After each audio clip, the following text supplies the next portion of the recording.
Welcome to a very special edition of Living Legacies. I'm Tom Morrow, your host, and today we're talking with Bill Ryherd, a World War II veteran, POW, and when you get done with this hour, you're going to know that you've had a very special hour of history. Bill, welcome to our show. I know you and I have sat down and talked before with the newspaper article, but let's find out a little bit more about your life. Now, you were born or you were from Donna, Texas? My last 4 years of high school was at Donna. I took a year out in between to work, but I was born in West Texas, a place called Roscoe, and I traveled a lot. My father was a trucker, and that was a Model T Ford. And in those days. What year were you born? 1920, April 24th, 1920, at Roscoe, Texas. My schooling, I went to a lot of schools. Second grade in Abilene, Texas. Third grade at Donna, Texas. Then back out of Donna and back at Donna for 1 year of junior high. Then out of Donna for my second year of junior high, and then back to Donna, and I stayed in Donna then for the next 4 years, except for a year that I worked out. But however, during that year, I really prepared to go back to high school, and a football coach down there at Donna decided that he'd like for me to stay there, so he got me what we'd call a scholarship out here. And I lived with various families, worked in places in hotels and so forth. Where's Donna located in Donna Texas? is in the south corner of Texas, the southeast corner, down near about 40 miles from Brownsville. Town of about 5,000? It was about 3,000 to 5,000 at that time. I don't think it's much larger now, but a very interesting little place. The little towns down there about 3 to 4 or 5 miles apart. It was almost like one city from Brownsville all the way up to McAllen Mission in that area. Sure. Well, now you mentioned your dad was a trucker. Weren't many paved roads in those days, were there? No, he hauled gravel most of the time. That's what the roads were. Gravel roads are dirt roads. And matter of fact, I learned to drive. I had driven a truck following him all the way across the state of Texas when I was 12 years old. We didn't have driver's license in those days. Oh, is that right? I followed him and right through Dallas and places like that. Now, you went to high school. What position in football did you play? I played end, and I was the captain of the football team when I was a senior.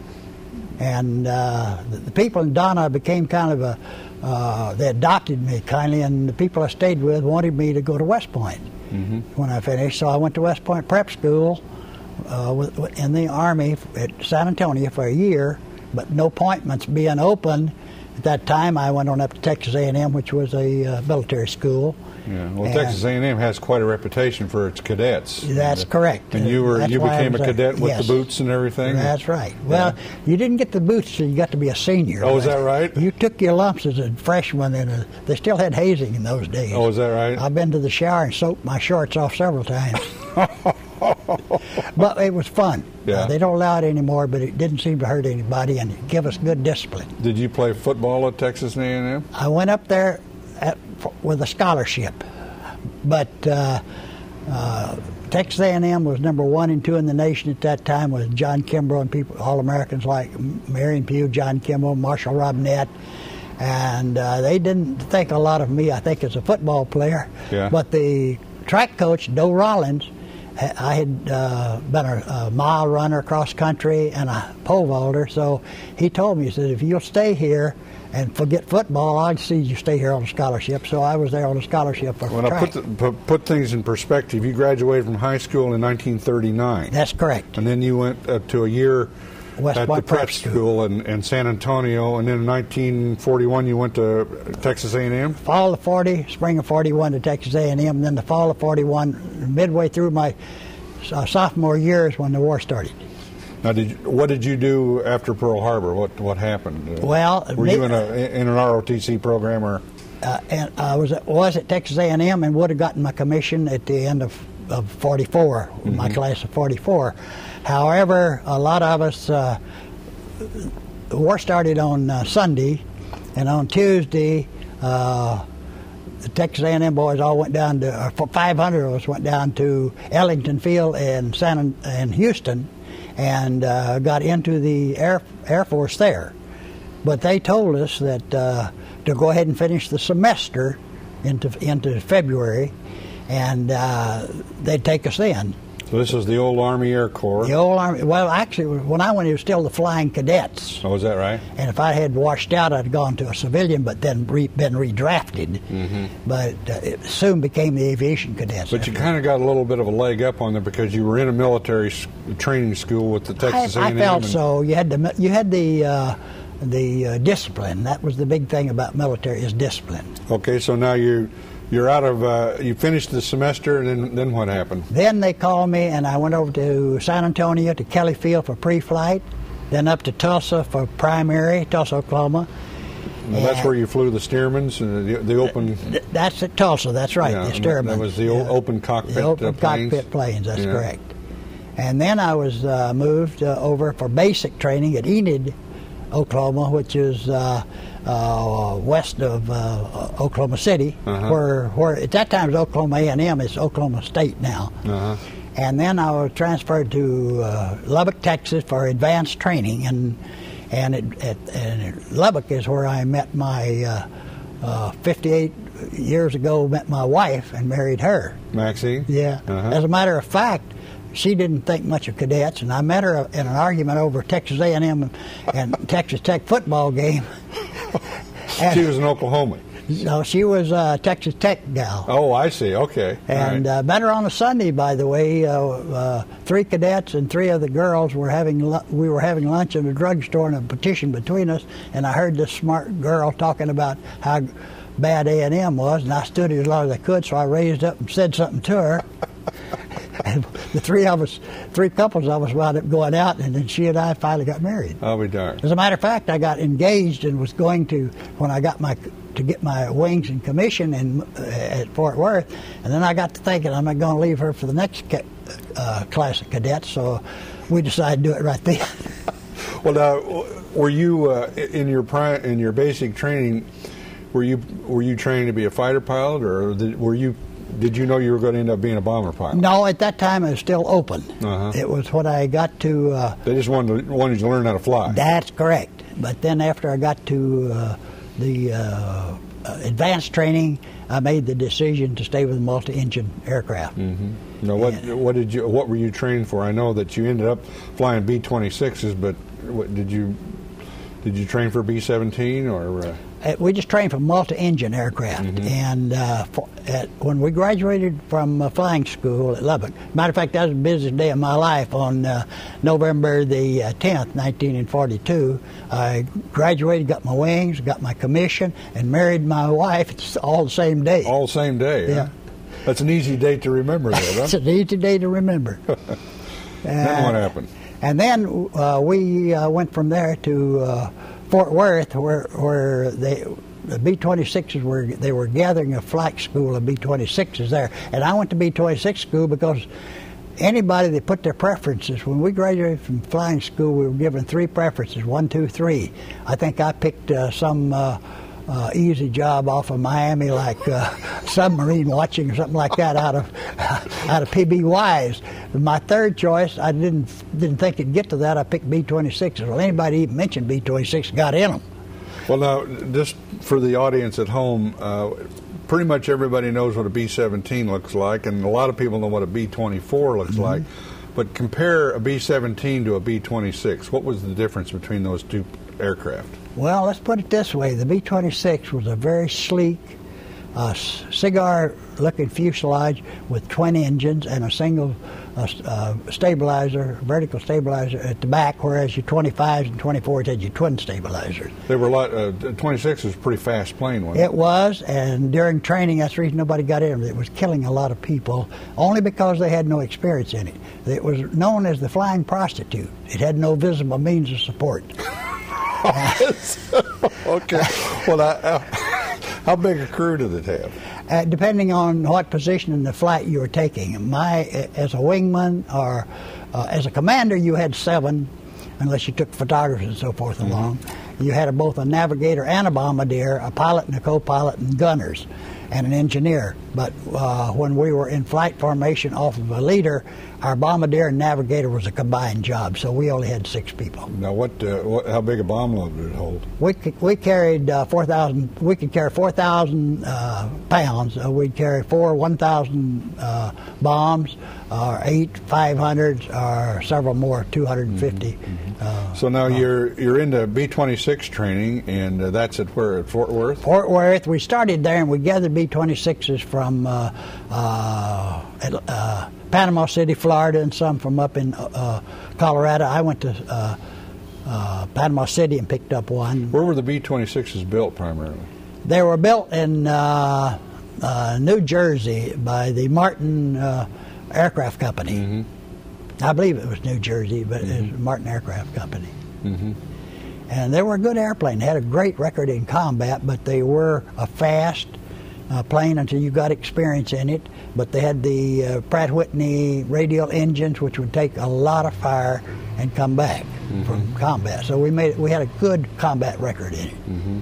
Was that the same engine that the B-17 had? The same engine the B-17 later got, yes. The B-24 had the Wright engine. Later, it may have gone to Pratt Whitney, but one of your fighters, your P-47 Thunderbolt, had the Pratt Where did you go from Fort Worth? From Fort Worth, we started a flying school at Del Rio, Texas, a brand new school for B-26s. I thought I might wind up as an instructor for a while. Maxine and I went down there, and we was there just about a month with training in B-26s, and then I was sent to Greenville, North Carolina. This is now you're now into 1943, right? Yes, I'm in February 1943.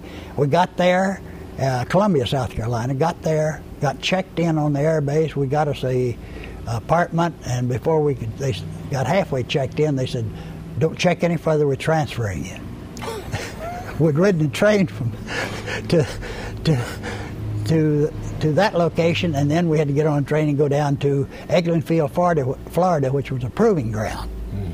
Matter of fact, that's where they trained the Doolittle and his group to make that run on Tokyo. Well, your wife must have thought, my goodness, what did she got herself into? Because I know housing was very hard to get in those days. They would tell us, "Don't take your wife." My wife would go. If they wanted you to have a wife, they'd have issued you one. Well, right. But what we did, I would go to base to check in. She'd start walking the streets until she found us an apartment or a room or something like that. And then the other guys would find out I had Maxine, though they'd send for their wives. So my wife went with me on every base. But when we got to Eglin, it was very unique. There was 10 of us went there. 5 married guys and 5 single guys. And we found no place to live around Eglin, so we... Eglin is near what? Eglin Field is between Tallahassee and Panama City as you come around that neck.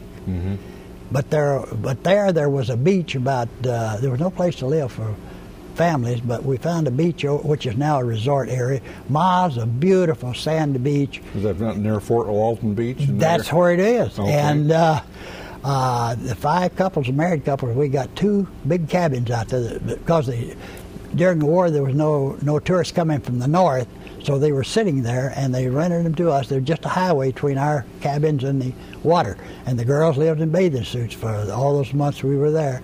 And we had 1 car between us, that 5 couples. We'd go out to the base, fly in daytime, come back and spend the rest of our time in the bathing suit. So now how long were you at Eglin? Well, I was there from the latter part of February till sometime in around May or June, and I went to MacDill Field from there.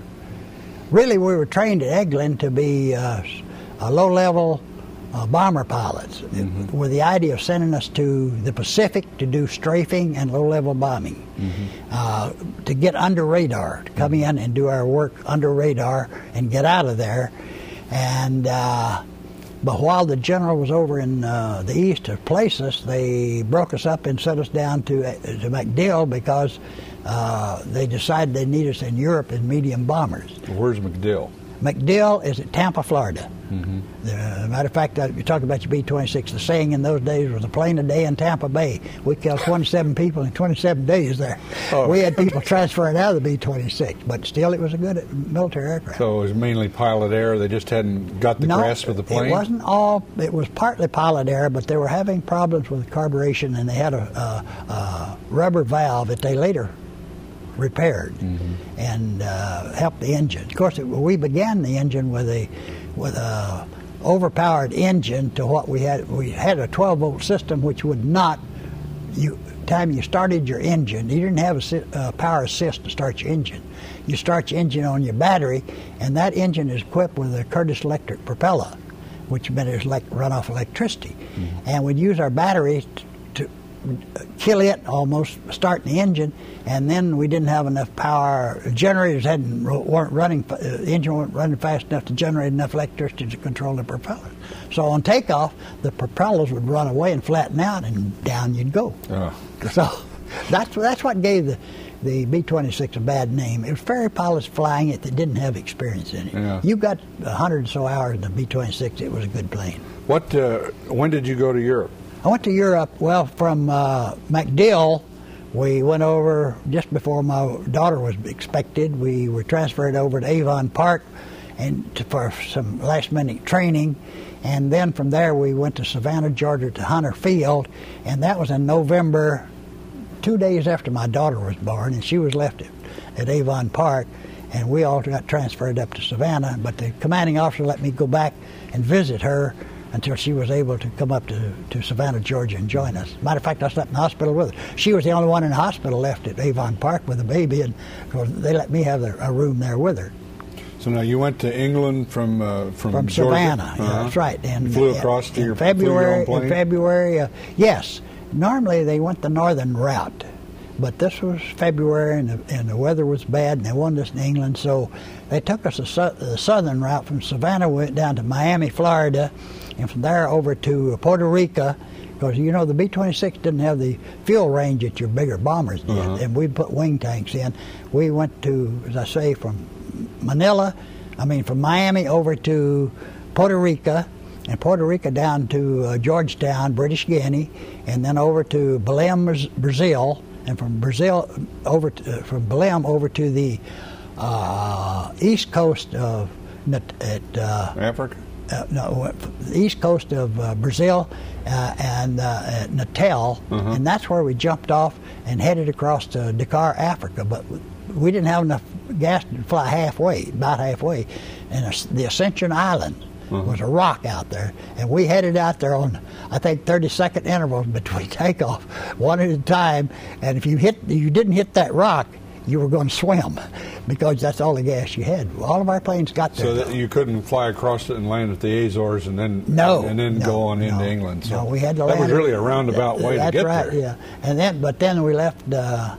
Stayed there one night, left Ascension, and then went into Dakar, Africa, and then up to Marrakech. Up to Marrakech, and from Marrakech we went into Scotland and back down to just north of about. How long did that trip take?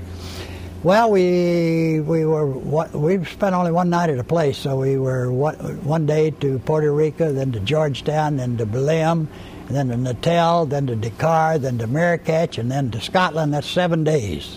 So you took a week to fly to England. That's right. Where were you stationed in England?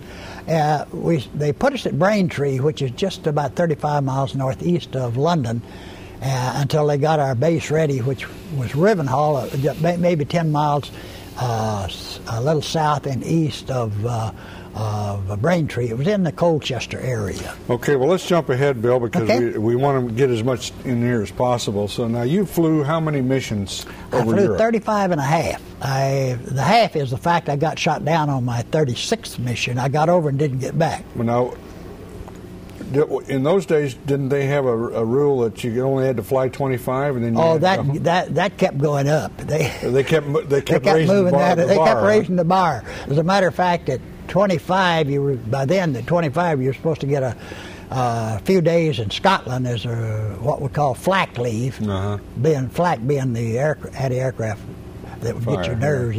And matter of fact, and the only reason I went to 35 because everybody couldn't go on at the end of 25, so you had to rotate. Well, tell us about that 35th mission. Well, or the first place, when you got shot down. Okay, the first place I was supposed to have been in Scotland with my crew at the end of that 35th mission. But because we had the Air Force had a new type of bombing they wanted to experiment with, called AZON, A-Z-O-N, where your bombardier would radio control your bomb into the target as far as direction was concerned. He would spot it distance-wise, and then when he dropped the bomb, he would control it by a little stick to go into. And I wanted to be my crew and I wanted to be on, or my co-pilot and I wanted to be on the first mission of that. So my crew went on to Scotland, and so I picked up a cousin of mine was also a pilot. Had come over as a replacement. Was a pilot in my squadron, and I borrowed his crew. And I left him there. So I took his crew, and we took off on the 36th mission to bomb a bridges just between Chartres and Paris. And that's in the south of France? South of France, southwest. And we got too close to the guns at Chartres, and two 88s, and I caught both bursts of the 88s. One hit to my left. I was flying in a six-man formation on the right wing of my flight leader, and a bomb burst off to my left, and then one hit me in the bomb bay, set that afire, and one hit me in my right wing tank, set it afire, and then the fourth one, only 4 bursts, and I got 2 of them, and the other planes in the flight didn't get it. And did the guys, you have the guys bail out? Well, at that time I had to get out of that flight to keep from jeopardizing the rest of the planes, so I immediately broke off away from the flight and analyzed the situation. We got the bomb. It didn't explode the bombs in the bomb bay, but we got the fire out. Then I put my attention on trying to get the fire out of that. What I thought was the engine. It turned out it was a dripping fire. I killed the engine, feathered it, and tried to slip the plane to blow the fire out of the engine. But it wasn't the engine fire, it was a dripping fire. It was my wing tank that was on fire. And I knew as long as the gasoline was in there and burning, you can burn gasoline out of the bottom of a tank and no problem. But the minute that last drop of gasoline gets out of there, then it explodes because of the vapors. But anyhow, I decided I'd get the crew out. So after I got away from the flight, I bailed the crew out, and then thought maybe I could get back to the front lines because I knew Patton wasn't too far behind us. No, he was just north of Paris, wasn't he? Well, he was west. He was still west of Paris. Okay. And south, right. west and south. What? This was in 1944. This was on August the 4th, 1944. Okay. So what happened? Your crew's bailed out, and you're still with the plane? I'm still with the plane. I thought maybe I could make the front lines, but I kept watching that burning gasoline, and I knew it was getting pretty close to empty, and I decided I better get out of there. So I put it on automatic pilot, straightened it up the best I could on one engine because I had already killed and feathered one engine. And, of course, the wheels were down because you go out through the nose wheel area when you abandon the ship. And so the wheels being down, so I trimmed it up the best I could and dropped out. But that day I didn't have my flexible backpack. Because I had a tear in it and left it to be repaired, and I had one of these smaller chest-type parachutes where you just have the harness on and then you just snap on the little pack in front of you.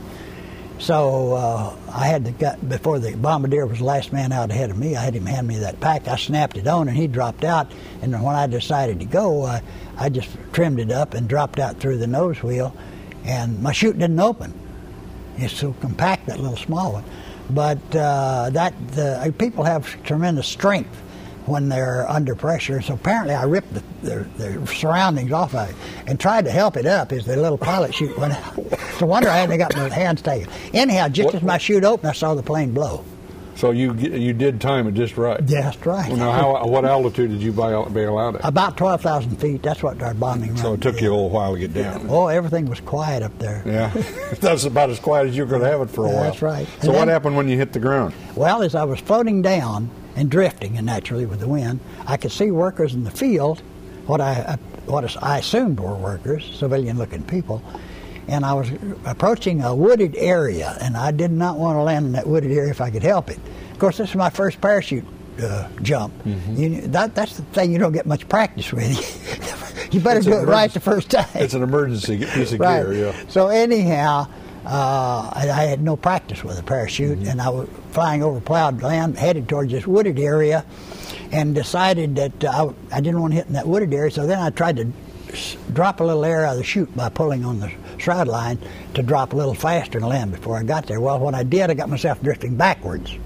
And when I hit the ground in the plowed field, why, about 100 yards from this, and I grabbed my chute up like this and into the wooded area. I went and found a little dugout place in the corner, and I had a 45 on here. I don't know what I was going to do with it. And I got in there and lay down, and about an hour later, this is an evening run. See, it doesn't get dark till after 9 o'clock over there, and this was around 8, something like that. And in about an hour, why, this civilian-looking guy approached and whistled, and I didn't answer him, and he whistled again, and I thought, well, we're going to attract some attention here. I better get him in here at least. And I was scared. I'd have probably killed him if he'd have sneezed. But he came in, and he was very careful, too. He came in, and I started to get up to say something to him, and I couldn't get up. I found I had a broken ankle. I'd run 100 yards on this broken ankle. Oh, God.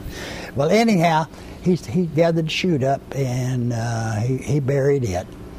And I gave him my 45. I didn't need it.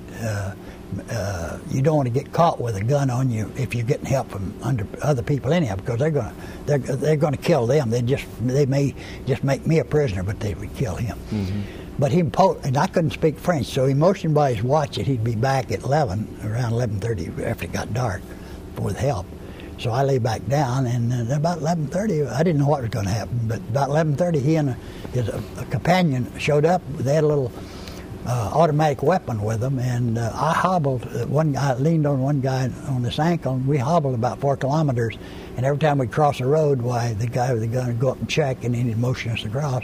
I got to the little town of Mansanon, which was a little bit south and a little bit north and west of Chartres. Were these guys part of the underground? No, they were not. They were just part of the people. They were just trying to help you. Yeah, they were just trying to help me. So where'd they take you? They took me to the professor's house. We went through some back alleys in a place called Mansanon, and he was a college professor. They put me upstairs on an air mattress, and they couldn't get a doctor to me, but they looked at it the best they could and determined it was a clean break, would be all right. So they had set your leg, and we just wrapped it good, yeah. And so I stayed up there several days on that, and then have a few meetings. I would talk to the people of the city. I was nervous. I didn't want to talk to anybody, you know.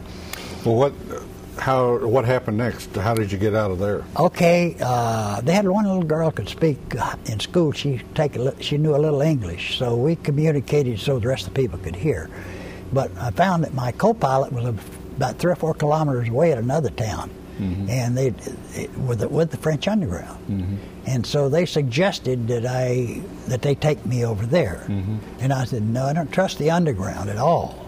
I don't know why, I just didn't. But I had a broken ankle. I wanted to walk back to Patton. And I later found out one of my members did get back.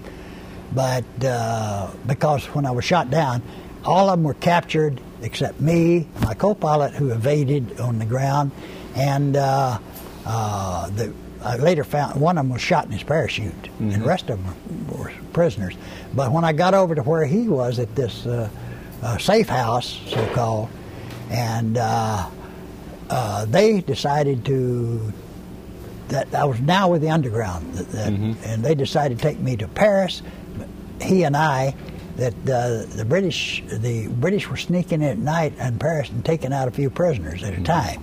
So I was promising we could probably do that. I didn't want to go to Paris, but we got in the car with another pilot that was hid out there, 3 of us and 2 men, and went by automobile to Paris. So you're in Paris. You're at a safe house in Paris, and matter of fact, they moved me into a hotel there, and they wouldn't let us stay in the same rooms. They didn't want any English. There were 2 or 3 days in there that I was in that hotel. So basically, you were in civilian clothes. Yes, no identification. And you kept your mouth shut. That's right. Matter of fact, wouldn't let us in the adjoining rooms. They didn't want any English spoken. Of course, the French would like that anyway, because they don't particularly like English. Well, I walk elbow to elbow with the German soldiers on the street. They didn't speak French, just like you walking on the street here. Yeah. They didn't speak. As long as I stayed away from roadblocks, I was okay. So you didn't, as long as you didn't have to show any papers. That's right. You were all right. That's right. So and then we were told that we couldn't fly out. They'd take us to South France on a truck with French workers, and then we could climb the Pyrenees and go out into Spain. By then I could walk some. My ankle was better. Okay. And we had a certain knock at the door. We'd go out and eat with these people, but we were told they would pick us up about 11 o'clock this next morning. And so that night I got a complete feeling I shouldn't be here, I ought to get out of here. But I didn't know what room my co-pilot was in, so therefore I wouldn't go off and leave him. Mm-hmm. So I went to sleep. It must have been 2 o'clock in the morning before I went to sleep, because I wanted to leave.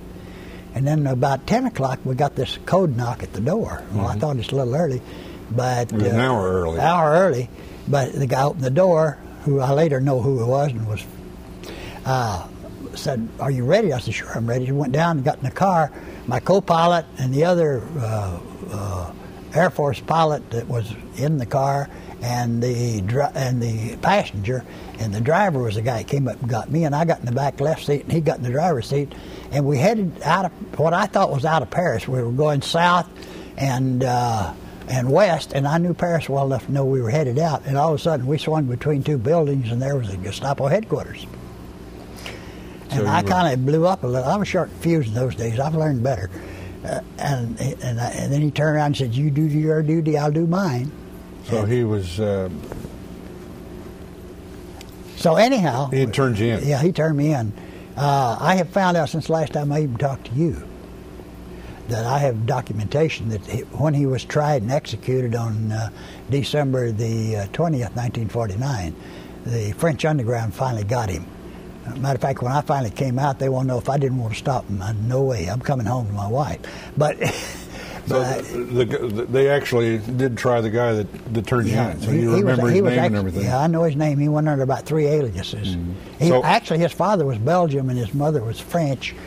And he was 2 years younger than I was. Well, when you were telling me this story the first time, I thought it was interesting that the Germans were doing something you thought was interesting when you got there, because Patton was just right over the hill, wasn't he? That's correct. As a matter of fact, when I went through Gestapo headquarters when I was turned in, and I had a hacksaw blade in the sole of my shoe, and I had a compass in the lining of my belt, and I had our escape money had transferred that. They'd even transferred that into Spanish, so I felt I was going right out through Spain.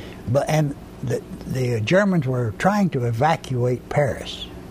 This was on the 15th of August, 1944. Mm-hmm. They were trying to evacuate, and I think we were kind of paying the neck to them, and their search wasn't that great. And they were burning papers? Yes, but they moved us out to Franz prison, which contained about, and I've later found out a little more accurately, but it's roughly 1,000 men, about 2,000 men, 1,000 women, and 168 Allied airmen, 82 of which were American.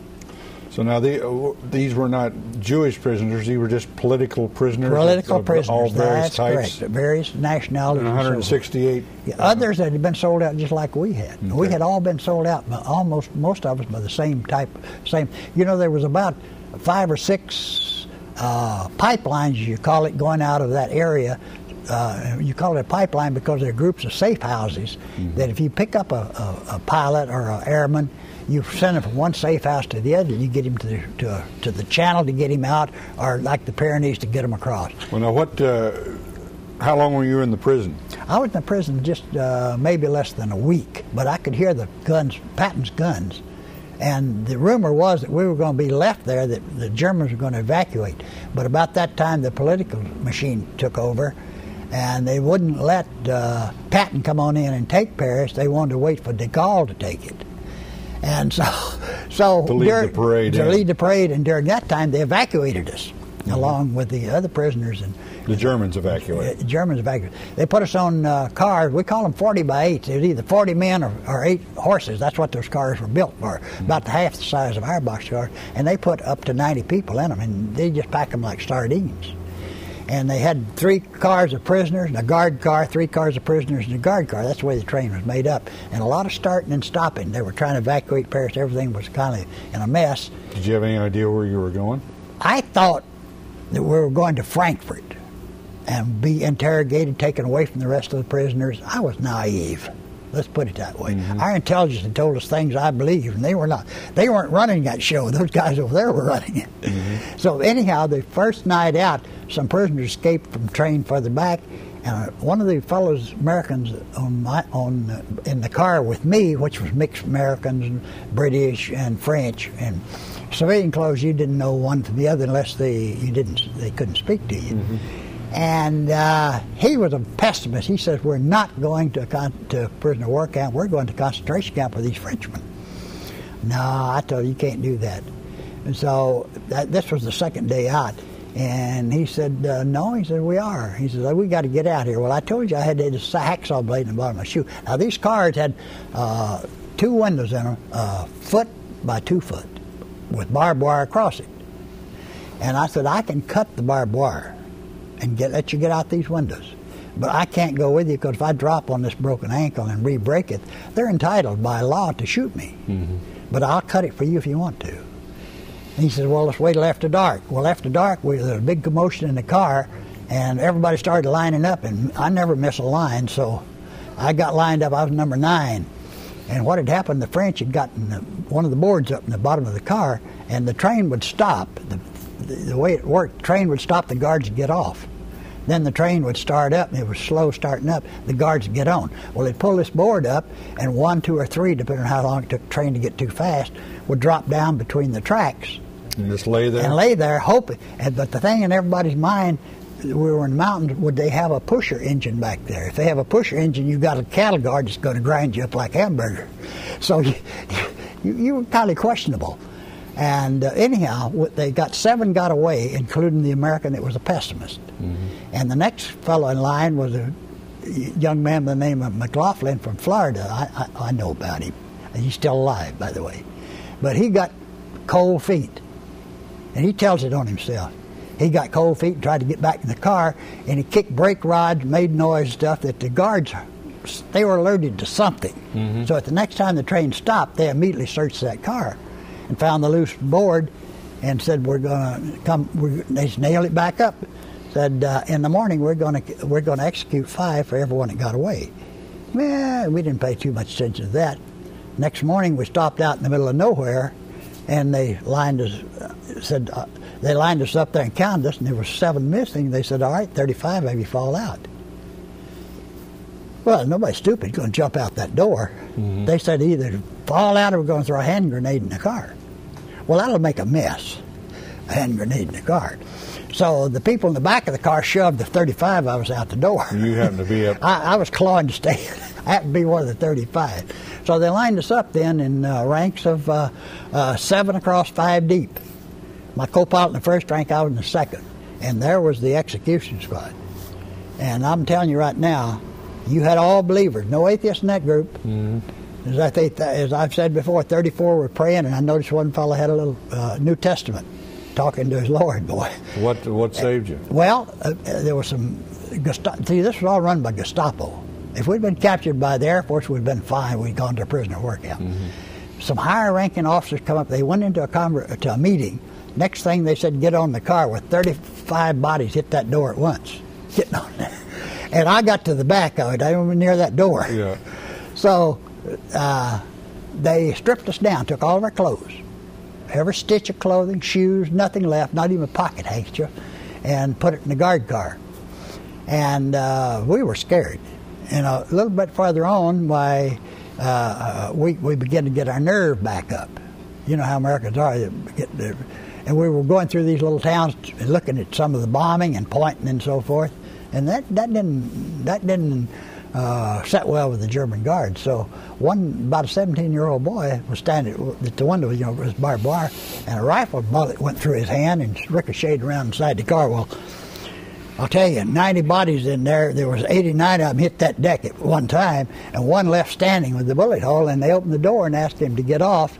And when he got off, a German raised a pistol and shot him in the back. And as he fell, another one with a rifle shot him a couple more times in the chest. And then they asked 2 people to bury him, to get off, and we thought that was process elimination. Well, two got shoved off, and they were given shovels, and they buried him in a little ditch and got back on. And then we rode the rest of the night. There was only 83 left in the car now, or 82 left, one dead and 7 gone. Bill, let's move on because we're not going to have enough time to tell this story. Okay. We're going to run out of time now. When was it apparent to you that you were headed for you were not headed for a POW camp? When we went through Frankfurt without stopping. We knew then that was it. And we were headed, we didn't know for sure what concentration, or where we were headed.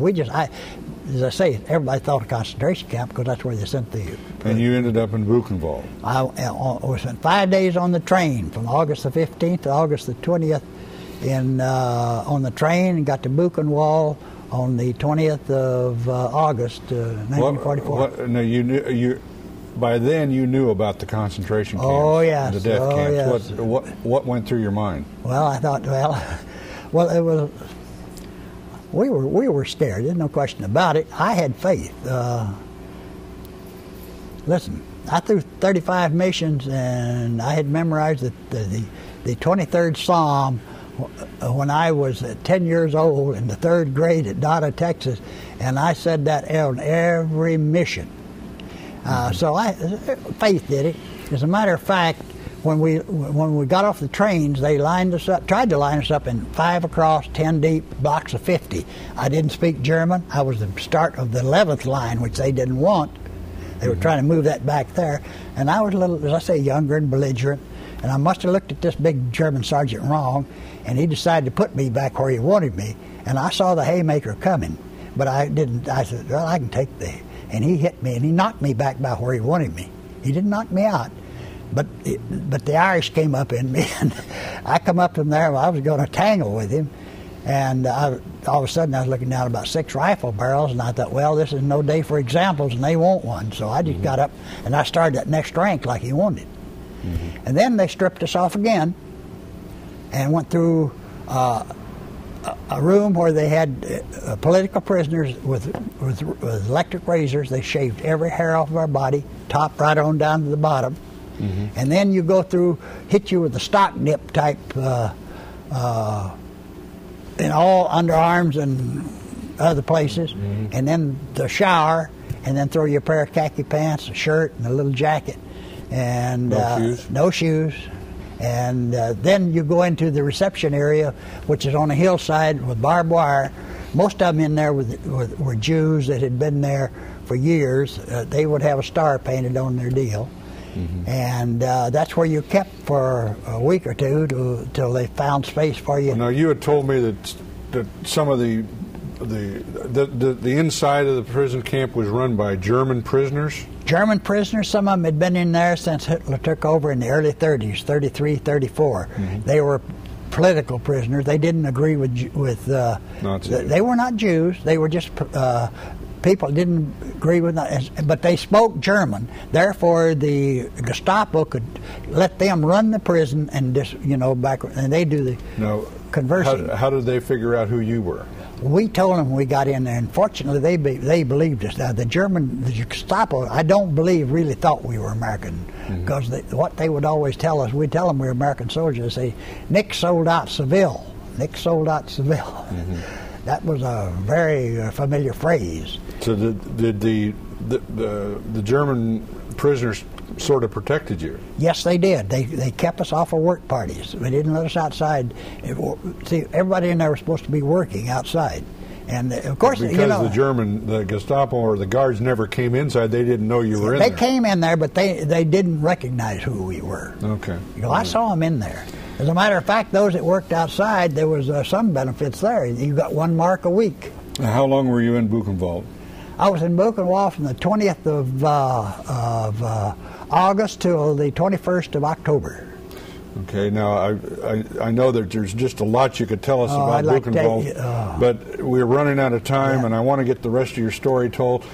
What was it that you said, you told me that was very significant when you took a roll call at night? What happened? Well, you would stand up for roll call. Everybody had to stand roll call, and executed those that needed to be executed as they felt would need to be executed, and you watched it at roll call.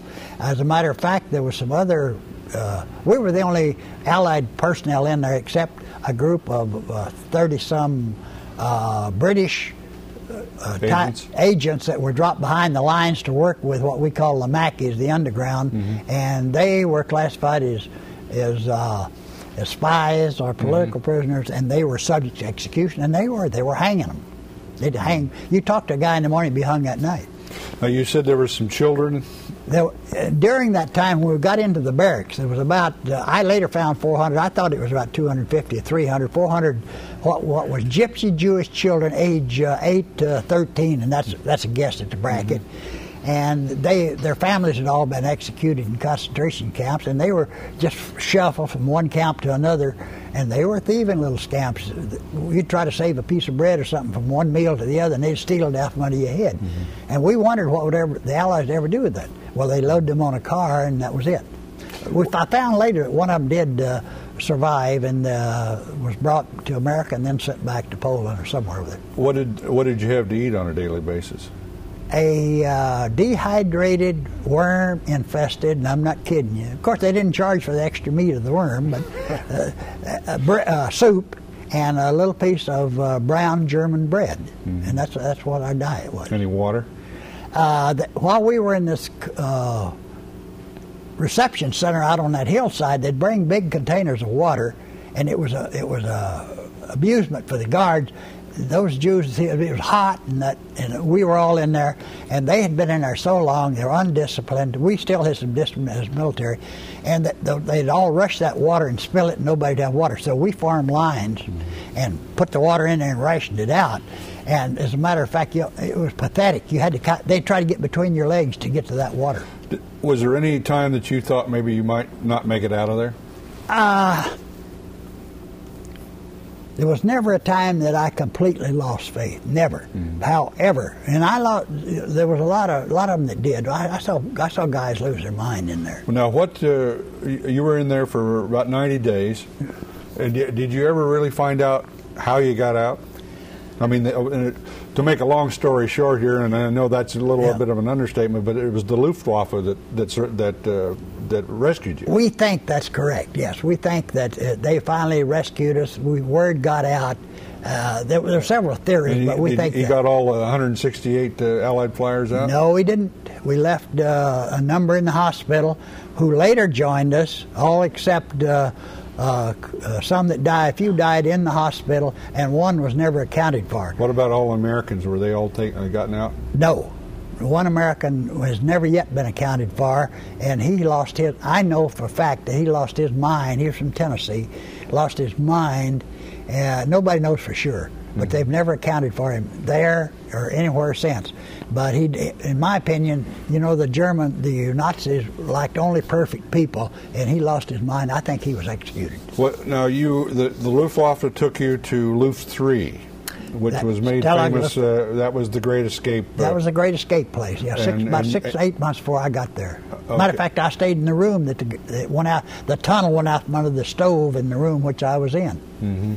Now, you were there at Luft 3 from October to about January? Sometime in January. The exact date I'm not. Around the middle of January. And for people who love history, this was one of the worst winters in history. Yes, that's correct. As a matter of fact, this was right when the Battle of the Bulge was going on. That's correct. That's right. That same time frame. What did the Germans do in January of 1945? Well, we thought we were going to be liberated there because the Russians were coming in. But our luck was running smooth, just like it was with Patton. The Russians stopped to regroup. Well, when they stopped to regroup, we had food and stuff stored in tunnels that we were going to survive inside the prison until the military could get there and take care of us if the Germans abandoned us. But they forced you on. Then they took us out on a forced march. Went out one night about 10 o'clock, and we marched till one night about 1 o'clock, and marched till 10 o'clock the following night. And matter of fact, it was 28 degrees below zero when we finally woke up. And you didn't have winter clothes. No. As a matter of fact, lost a few guys there. We lost some people. I would not have made it. See, I had an old football injury in my knees. And that cold and that dampness from that snow, walking all those 20-some hours in it, I went delirious. Well, with the couple of minutes that we have remaining, you end up in a prison camp down near Munich. Nuremberg first. It was Nuremberg, and then you went to Munich. Then we walked on down to Munich. There's a place called Moosburg? Moosburg, which is just north of Munich, about 10 kilometers. And you were there how long? Oh, just a few days. And then who came? And then Patton showed up. And I'm telling you right now, the greatest man on earth, I felt, was Patton. He came in there and got up on that truck there, and he was with the front of his group. And he got right up on that truck and talked to us, and he really looked good, and he apologized for being so late to get us. Yeah. Well, of course, then you knew you were safe. Then we knew we were safe. But this has got to be, I would imagine, though, as bad as it was, you probably had some sleepless nights thinking back of what could have happened to you at Buchenwald. Yes, that's true. But let me tell you now, this is my story. There's guys, friends of mine, that had it worse than I did. Mm-hmm. And I had a lot of friends who didn't get back. Mm-hmm. I consider myself lucky and very fortunate. When you got back, you stayed in the Air Force for a while? I stayed in until 1948, and I wanted to go back to college. I'd been going to Texas A&M, but I was in the West Coast. I had my daughter was 2 years old, and then 4 years old, and my son had just been born, and they wanted to send me back overseas again, so I thought, well, now's time to get out. I didn't get to see my daughter the first 2 years. Now I wasn't going to get to see my son. So I told him, no, I thought I would get out and go back to school. So and you ended up as an executive with Chevron. Chevron? Yes, I got out and went to school at USC, and then as an engineer, and then I went with Chevron for 30 years, managed the offshore platforms. What, are you a petroleum engineer? No, I was a mechanical engineer. However, I took a lot of petroleum work and got the petroleum. So you worked on those platforms up around Santa Barbara on the Channel down Islands? to Huntington Beach. Yes, in drilling and production, mostly production. How long have you lived here in Oceanside? I've lived here now a little over 7 years. Mm-hmm. How'd you find out about Oceanside? My daughter and her husband lived here. They had a home. They had a new home here in 1978. It was built up there just near Todd Park on Todd Street, and I later bought the home, and she raised the grandkids there, and I now have. I came down here just to get it ready to sell and move north, but I got down here with her, 6 grandkids, and now 6 great grandkids, and there's no way I'm going anywhere. Well, I tell you, I can't express to you enough on how great it was to be able to hear your story, be able to write your story, and for you to be able to tell it here to our studio audience, because this is. Like you say, there were many, many, many stories like yours, and worse and worse. And worse. But you have to admit, Bill, it was a pretty interesting story. I mean, you did kind of run the gamut. Yeah, it's my story, yeah, that's with right. The underground, and we really appreciate you taking the time to come in here. And I know this has got to be one of the great living legacies of our city. I thank you for your time, and you at home, I thank you for your time. This has been a special edition of Living Legacies. I'm Tom Morrow, your host, and I hope that you've enjoyed this special hour with Bill Ryherd.